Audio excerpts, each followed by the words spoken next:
Hello and welcome back to our Wednesday analysis. That is the midweek market snippets. My name is Timothy Carrier, and I believe from what we analyzed on Sunday, that is the weekly market analysis, I believe you have been able to capitalize on the moves from the technicals to the fundamentals. Everything played out like we had analyzed. And today we just want to quickly look at how the market is doing.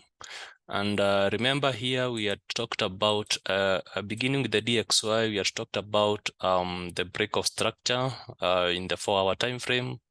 So let's quickly begin from the daily time frame. I won't much concentrate on the weekly time frame because of a few factors. Basing that now we are doing just a preview and also looking at what we might be anticipating. Remember, we have major fundamentals again. This week is packed full of fundamentals. So in the daily time frame, we had said if DXY is able to break above this region, then we shall be having what we call a break in structure, but so far so good. It has not been able to. You can see the price has been struggling to break through this key area. So, but there are higher chances, according to me, the higher chances that this price will break on the upside because what it's forming, you can see what we have. Okay, you can see that pattern that we have. Basically, it had completed the head and shoulder, the inverse head and shoulder. So this is basically inverse head and shoulder is basically a continuation of bullishness. Okay, it's a reversal pattern showing bullishness. So we might be anticipating the price to push all the way up to this level, this area here. Remember, this was, I think, a supply zone in the weekly time frame. Okay, in the weekly time frame. So let's quickly look at it here. This was a supply area in the weekly time frame. So we might see the price go all the way to this, come all the way to that region in respect now to the inverse head and shoulder that is forming in the daily time frame. Okay, so if the price is going to push all the way to this up, probably from today's fundamentals, we don't know, or maybe tomorrow or today we have FOMC. Probably FOMC might be strong for the dollar, meaning that they might increase the interest rates, but we shall discuss about that in a few when we come to the fundamentals. Okay, so basically let's look at the technical. So we are anticipating a push on the upside. That is my bias for these DXY.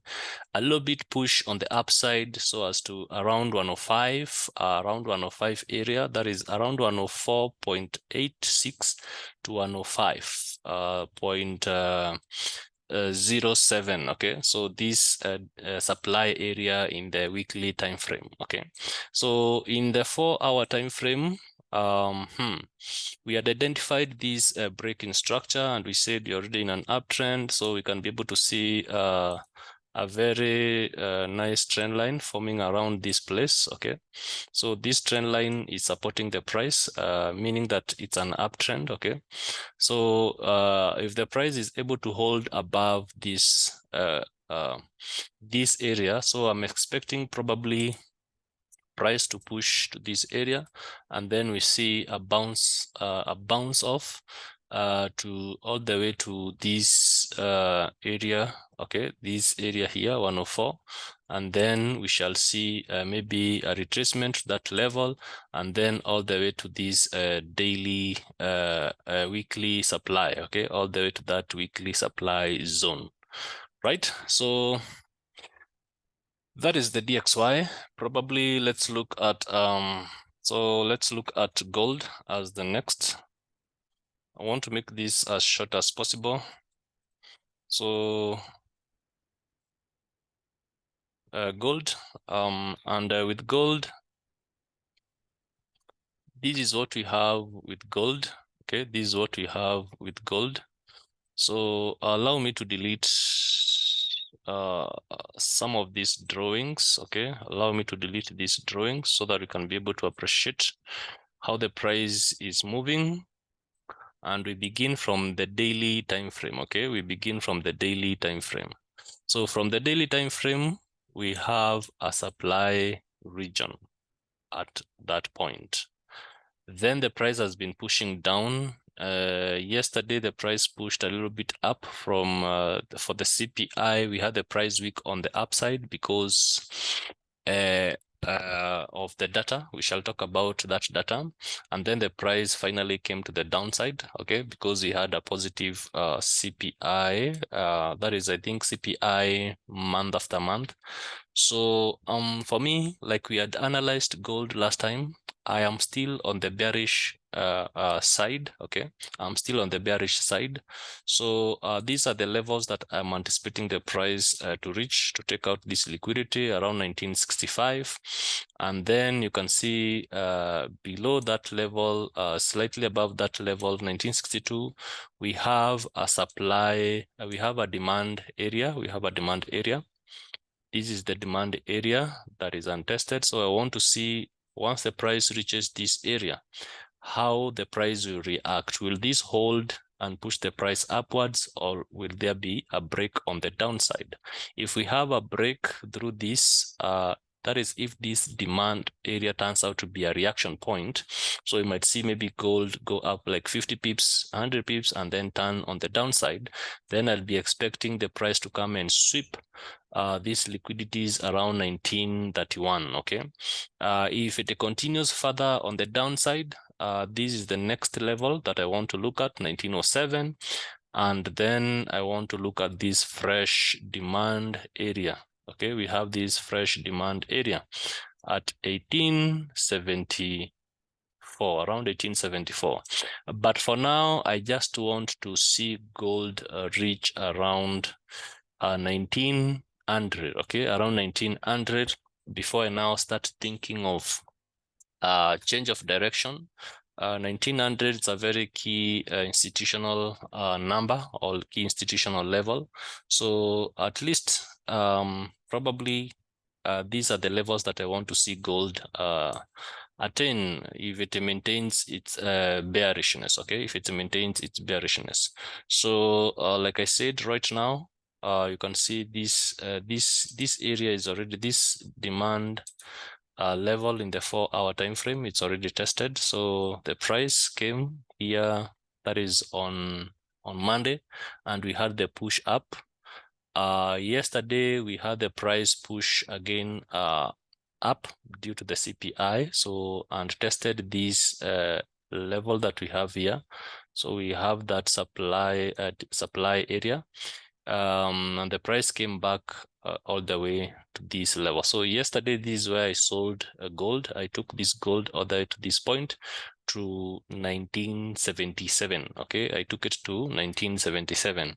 So the reason why maybe for that sell, you can see from the 30 minutes time frame, it's very clear, very visible that we had gold take out the Asian high. Okay, this was the Asian high. So gold it took out the Asian eye and also took out the London eye, and it respected this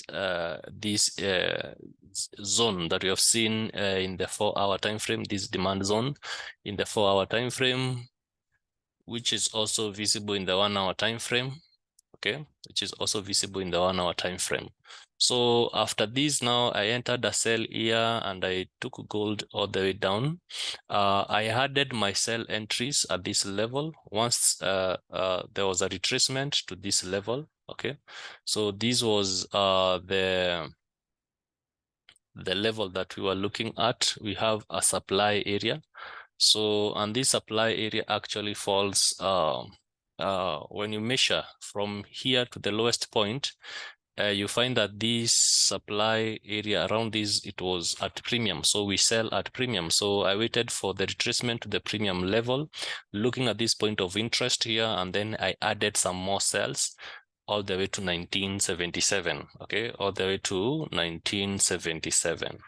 So like we said today, you can see this gold is what it's doing right now. it's more of a range, okay, and it's ranging in a rectangle manner, okay. It's ranging within this rectangle.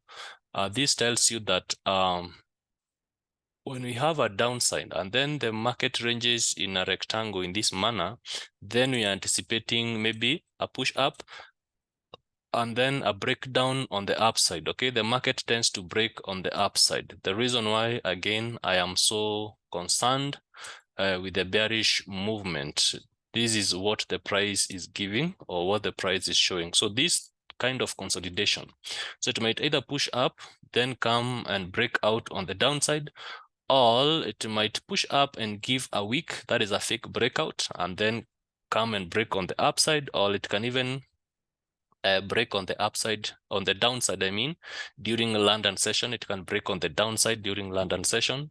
So this is what I am looking at. Now, this is chart patterns, okay? This is what I'm looking at for gold.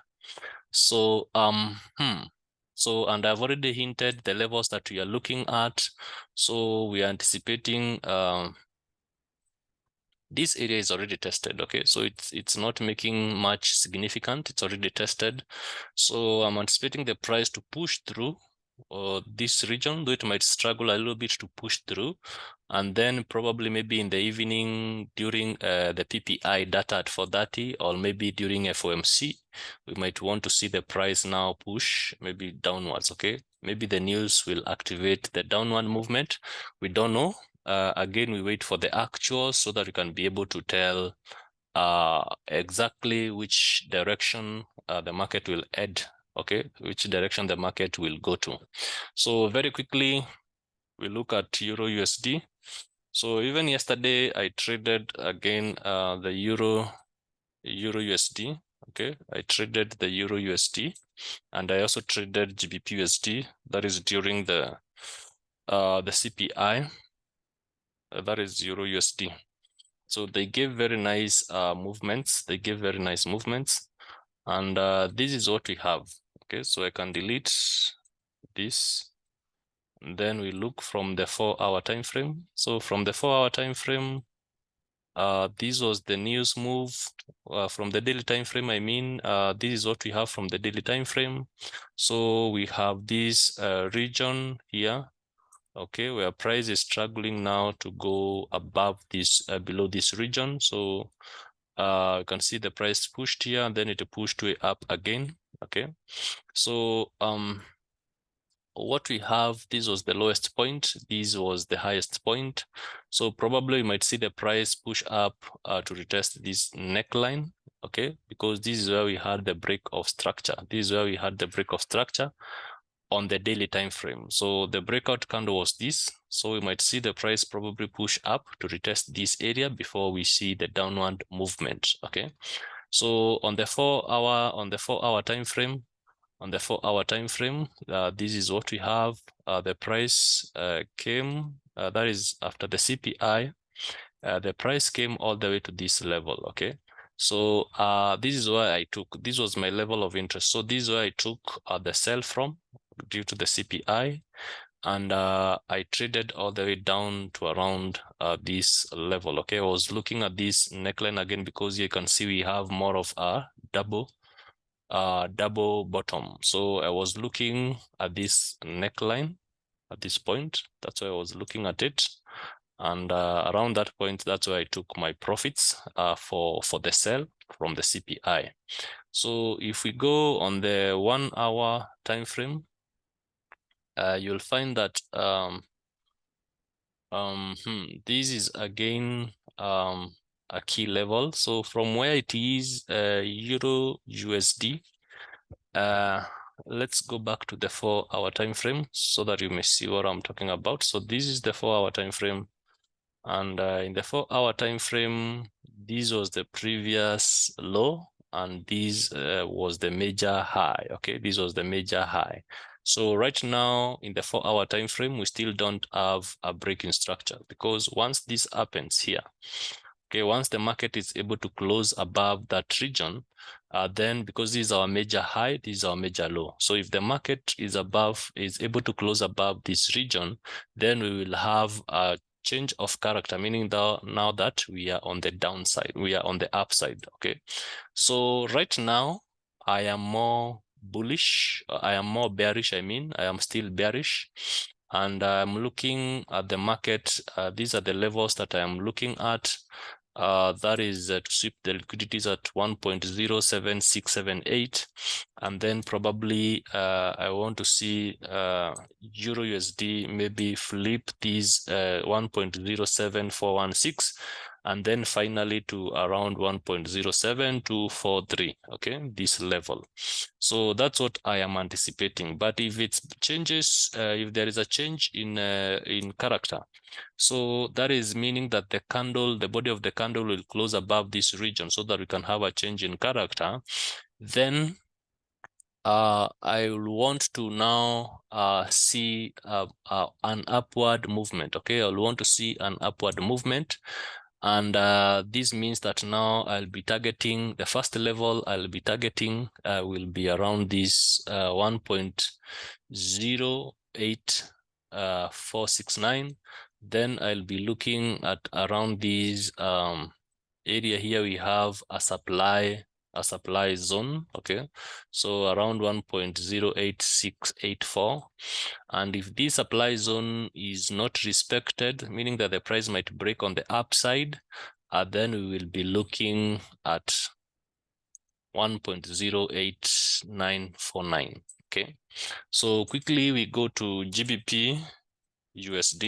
These are the three pairs that I look at, the three pairs that I trade. If I'm not trading gold, I trade either EURUSD or GBPUSD, and at times I also do trade GBPJPY. Okay, so so this is what we have for GBPUSD. This was CP high. Okay, this was the candle, the daily candle. That's how it closed.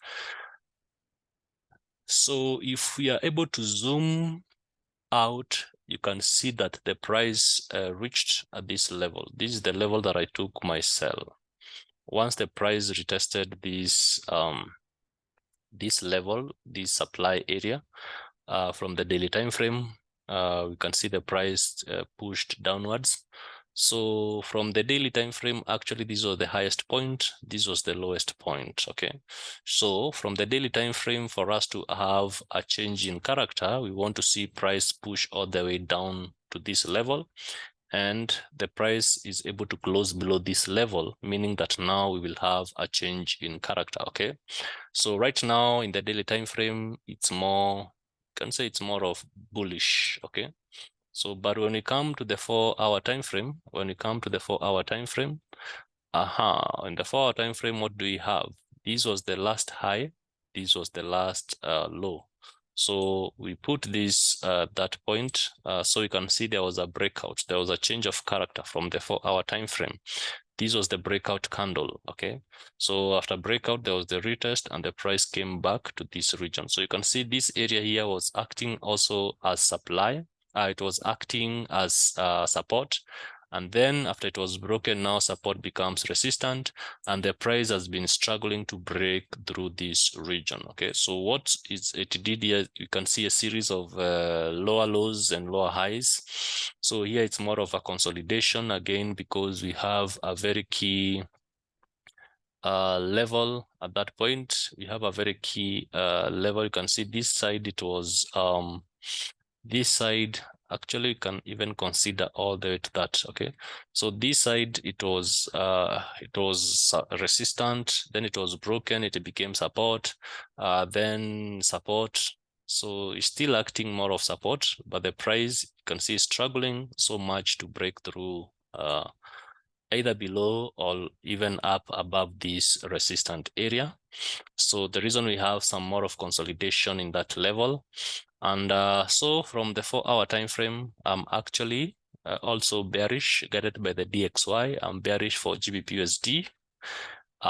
Somehow neutral, but maybe 60% bearish, 50%, 40% neutral. But on the downside, this is the level that I want to look at. I want to see the price take out maybe these lows of yesterday, 1.25144.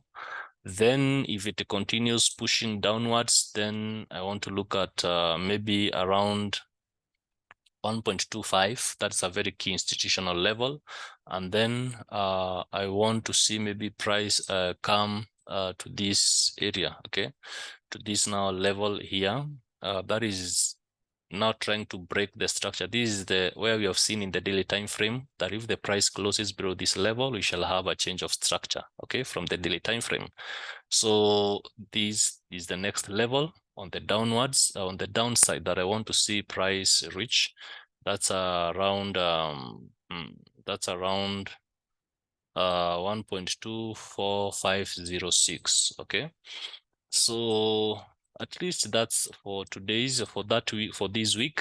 So on the upside, if the price continues on the upside, then the first area that I want to look at is this resistant level. This resistant level, you can see it's very, very, very strong resistant around 1.260079. So if there is a breakout above this region, then we'll be waiting for the price probably around this supply area, okay, around that supply area. Before now, maybe we see a reaction, whatever happens in this area, maybe the price can push downwards, okay. So that's what we have for both of these pairs, the DXY, the EURUSD, and GBPUSD. Okay, so but fundamentally, this is a very busy week for the central banks in various countries. Beginning today, yesterday we had the CPI. Let me do a quick recap of this CPI. So we had core CPI remain the same, 0 as the forecast. Okay, so remember we use the previous and the forecast. So if the price is more than the forecast, if the actual is more than the forecast, then it could have meant bullishness for USD or stronger USD. Then we have the course, the CPI so it was more than the forecast, so they had forecasted 0.0, so it was 0.1%, and the reason why the dollar gained strength, so the reason why we had a sell for gold, GBPUSD, and EURUSD. Okay, so we had the CPI YY remain the same as well. So because of the CPI YY and the core CPI being the same, the reason why we had the price now go up. So this is kind of a mixed data. The reason why we had the price start on the upside, so it wicked on the upside and it triggered from our key areas of interest. Remember, I've always insisted that before the price, before the market, before the fundamentals, ensure to have done some technical analysis and you identify your points of interest, so that once the price maybe have mixed data and the price maybe goes up or down, so you have areas that you want the price to reach so that you can trigger your bullet. Like I've showed you how I entered the gold sell yesterday, how I entered the EURUSD sell and the GBPUSD sell. Okay, so so because of this now, it had to push up because of this core CPI and CPI YY. And now because of the CPI which was positive, the dollar had to gain strength, and then we had the sell-off that we did from our 3 pairs. Okay, so what we are looking in today, we have GBP, we have the gross domestic product month over month. So here we have 0.2%, the previous, the actual is negative 0.1%. So this is telling us that they are forecasting a decrease. Okay, so if we have a lesser figure than this, let's say we have 0.2%, so that means it's a decline. Okay, it's a decline, so that is higher than the forecasted. So that means that the decline here, that is, it's more, it will be more than the forecasted if we have a 0.2% or anything above 0.1%. So this means that it will weaken the GBP. Okay, it means that it will weaken the GBP. But if it comes out a positive figure, let's say 0.1%. So this means it's positive news for what? For GBP. Okay. So then at 4:30 we have the core PPI MM. Again, this is the inflation data. And with this inflation data, they are projecting the previous 0.0. They are forecasting an increase. Okay, they are forecasting an increase to 0.2. So meaning it might be positive for the dollar if we have a higher figure than 0.2, and it will be negative for the dollar if we have a lower figure than 0.2. Then we have the PPI MM, the previous minus, it was negative 0.5%. They are forecasting an increase to 0.0%. So if we have a higher figure than the forecast, then it means it's positive news for the dollar. If we have a lower figure than the forecasted, then it means it's negative news for the dollar. Okay, so we can still have even mixed data because these are two data at the same time. So one can be positive, one can be negative. So the reason why you need to do the technicals, I've always insisted on doing your technicals before the news because it helps so much, and especially when we have the mixed data. Then we have FOMC today, okay, at 10 p.m. So the forecast here is that to remain the same, but remember we are waiting. The chairman of the governor, the Federal Reserve governor, said that we might anticipate probably an increase in interest rates before the year ends. So this is the last FOMC for this year. So higher odds for me is that the interest rates might increase. So if the interest rate increases, then we have a strong USD. Okay, we have a strong USD. So, but again, we have to wait for the actual. But for me, also depending on what we had yesterday for the CPI, I am more anticipating that there will be a slight increase in the interest rates, or probably to remain the same. But again, remember, I am not the one who gives the data, so you have to wait for the actual. Those are just my opinions. We have to wait for the actual so that we can know which direction we are taking. So on Thursday, that is tomorrow, we have this news here. We have the employment change. We had looked at them from our weekly analysis. You can go and revisit and see what we talked about, all these news that we have. So you can see it's a full week packed with news, packed with fundamentals. We have the France interest rates. Also, we have the GBP interest rates here. We have the euro interest rates. So like I said, it's very busy week for the central banks. It will be very busy week for the central bank this week. So we wait and see the actual so that we can also know which direction that we shall be taking the market. Okay. So thank you so much. I believe you'll mark these areas that we have identified, the areas of interest, and you'll be able to take advantage of those moves. So all I can say for me, it's that I wish you a fruitful week, a profitable week for the remaining days. Ensure that you practice proper risk management. That is the only surest strategy in Forex trading, proper risk management. So thank you so much. And until our weekly analysis on Sunday, stay safe.